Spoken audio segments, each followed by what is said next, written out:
విజయనగరం జిల్లా బంటుమిల్లి తహసీల్దార్ రమణయ్య దారుణ హత్యకి గురయ్యారు. కొమ్మాదిలోని చరణ్ క్యాస్టల్ అపార్ట్మెంట్ లో రమణయ్య నివాసం ఉంటున్నారు. అయితే అర్ధరాత్రి అయిన అపార్ట్మెంట్ లోకి ప్రవేశించిన ఆగంతకుడు ఐరన్ రాడ్ తో దాడి చేసి తీవ్రంగా గాయపరిచాడు. మాట్లాడాలని పిలిచి దారుణానికి ఒడిగట్టాడు. ల్యాండ్ విషయంలో రమణయ్యతో నిందితుడు వాగ్వాదానికి దిగాడు. ఈ క్రమంలోనే వెంట తెచ్చుకున్న ఐరన్ రాడ్ తో ఎంఆర్ఓ పై దాడి చేశాడు. అది గమనించిన వాచ్మెన్ గట్టిగా కేకలు వేయడంతో దుండగుడు అక్కడి నుంచి పరారయ్యాడు. హుటాహుటిన రమణయ్యని అపోలో ఆసుపత్రికి తరలించగా ఆయన చికిత్స పొందుతూ చనిపోయారు.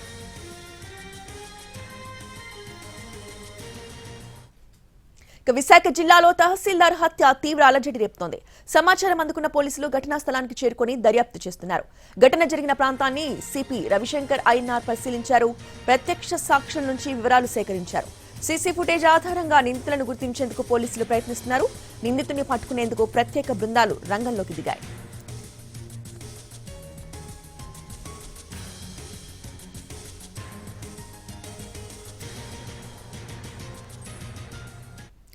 ఎంఆర్ఓ రమణయ్య 2 రోజుల క్రితం వరకు రమణయ్య విశాఖ రూరల్ తహసీల్దార్ గా పనిచేశారు.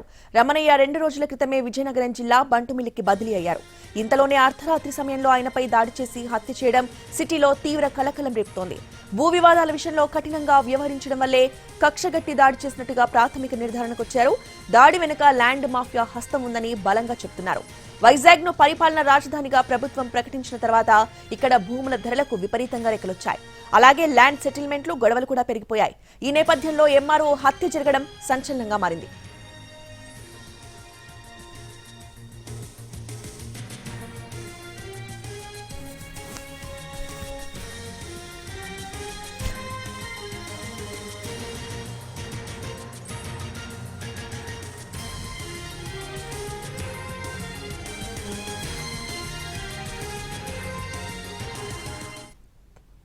తహసీల్దార్ దారుణ హత్య కేసులో పోలీసులు కీలక ఆధారాలను సేకరించారు.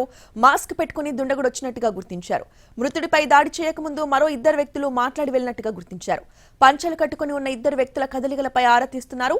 హత్య వెనుక ఆ ఇద్దరి ప్రమేయం ఉందా అనే కోణంలో కూడా విచారణ చేస్తున్నారు. ఆ వ్యక్తులు ఆ సమయంలో ఎందుకున్నారనేది ఇప్పుడు సస్పెన్స్ గా మారింది.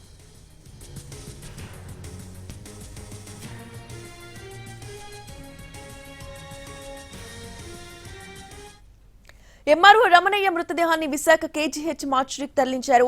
కేజీహెచ్ మార్చురీ వద్దకు కలెక్టర్ మల్లికార్జున చేరుకుని దాడిపై ఆరా తీస్తున్నారు.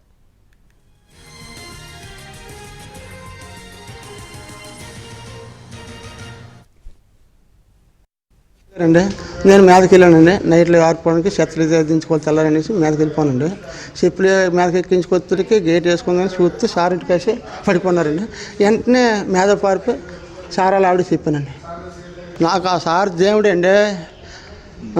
నేను ఎంతో బాధపడుతున్నాను. 2 సంవత్సరాలు నేను వచ్చానండి. అంత మునుపు ఆయన ఎప్పుడు ఉన్నారో మనకు తెలదండి. అదే ఆయన శ్రీరామచంద్రుడు అండి. అరాడపోలేడు నేమండి. 2 పిల్లలండి. ఓ పాప బాబు అండి.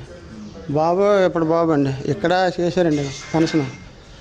భోజనాలు ఇక్కడ పెట్టుకొని పుట్టినరోజు చేసి